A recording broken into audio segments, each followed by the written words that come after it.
अल्लाह ताला का फजल देखो, आज भी नवाज शरीफ इस मुल्क का सबसे बड़ा लीडर है। वो बार बार वापस आया, पहले से बढ़कर ताकत से वापस आया और इंशाअल्लाह ताला आने वाले दिनों में इंशाअल्लाह ताला वो फिर वापस आएगा इंशाअल्लाह। अल्लाह के फजल से आएगा, अल्लाह के करम से आ रहा है, आपकी मोहब्बत में वापस आएगा इंशाअल्लाह।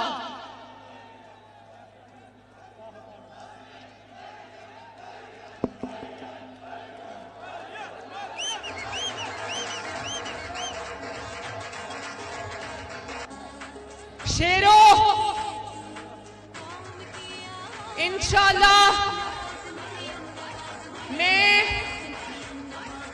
अल्लाह ताला के बाद नवाज शरीफ साहब और शहबाज शरीफ साहब और आप सबका शुक्रिया अदा करती हूँ जो आपने मेरे पर एतमाद का इजहार किया और मुझे जो नई जिम्मेदारियां मिली है, मैं आपसे वादा करती हूँ, अपने वतन से वादा करती हूँ, अपनी पार्टी से वादा करती हूँ कि एक दिन भी आराम से नहीं बैठेंगे अब इंशाअल्लाह।